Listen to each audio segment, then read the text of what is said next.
संसार में कितने दोष किसके भीतर है देखने का मुझे क्या अधिकार है और आपको क्या अधिकार है। व्यक्ति को यह अधिकार स्वयं को है कि वो अपने को देखे और कहां कहां बंधन चुभ रहा है, कौन सी ऐसी रस्सी है जो अपना निशान बना रही है, किस अर्गला से हम बंधे हुए हैं, कौन सी रज्जु मुझे जकड़ रही है। ये देखने के लिए ही ये आध्यात्मिक सत्संग है और ये विवेक की प्राप्ति करने का एक मार्ग है।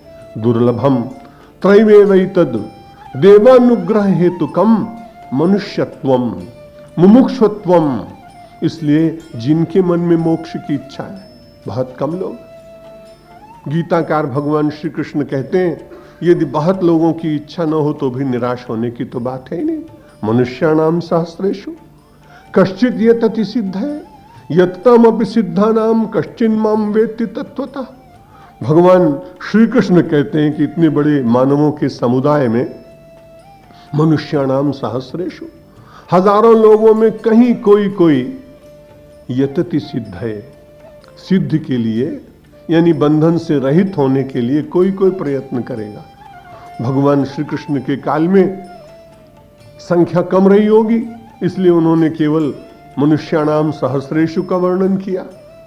आज यदि गीता वो कहते तो लक्षेषु करते, कोटिषु करते, कि करोड़ों में कोई कुछ लोगों की इच्छा होती है, लाखों में कुछ लोगों की इच्छा होती है, इसलिए सभी लोग बंधन से मुक्ति की ओर जा पाएंगे, ये कहना भी कठिन।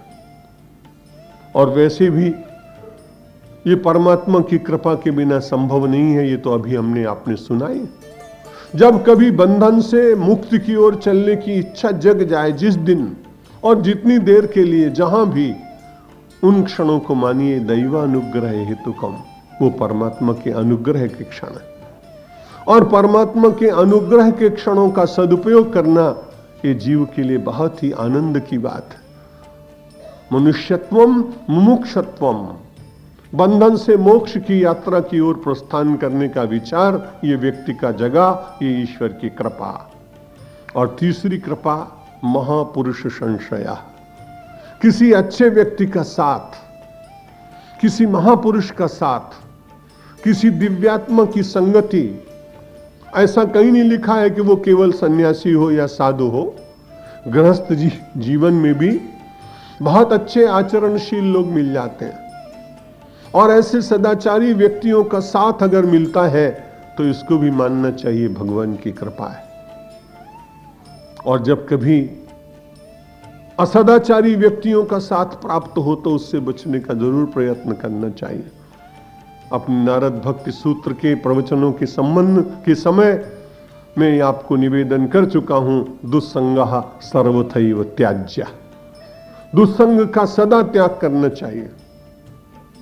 यदि आपने अच्छे लोगों का साथ नहीं किया और किसी बुरे का साथ हो गया तो बड़ी कठिनाई होगी। संभवतः आपको याद होगा कि एक तोते का और एक हंस के साथ, एक कौवे का और एक हंस के साथ जो साथ हुआ, उसकी दुर्गति उसको कैसे भोगनी पड़ी थी, उसे मैं यहां पुनर्विवेचित नहीं करूंगा, क्योंकि आप मेरे अधिकांश पूर्व श्रोता हैं।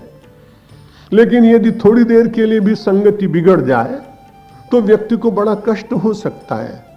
इसलिए देवानुग्रह हेतुकम, ये कहते हुए भगवान आदि शंकराचार्य ने कहा कि समय समय पर अच्छे लोगों का साथ यदि सदा मिले तो बहुत अच्छी बात, लेकिन समय समय पर अपने को भली प्रकार से ठीक रखने के लिए उन लोगों का साथ करते रहना चाहिए। यदि व्यक्ति न मिले तो उनकी वाणी मिलती है, उनका चिंतन मिलता है। और भारतीय मनीषियों के द्वारा दिए गए शास्त्र, वे सारे उन महापुरुषों की कृति हैं जिन्होंने आचरण और अपनी वाणी को एकाकार करने का प्रयत्न किया था।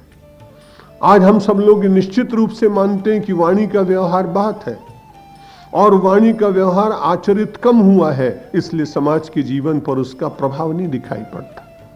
लेकिन प्राचीन काल के शास्त्र अब भी इसलिए जीवित हैं और उनको पढ़कर, चाहे वो अष्टावक्र गीता हो और चाहे वो उपनिषद हो और चाहे वो कबीर की वाणी हो और चाहे रामचरितमानस की दिव्य चौपाइयां हो, वे मेरे और आपके मन को क्यों छूती हैं कि उन महापुरुषों ने अभ्यास करके जो लिखा, जो गाया, जो कहा, जो सुनाया, उसे अपने जीवन में आचरित करने के लिए वे बहुत ही सावधान रहें।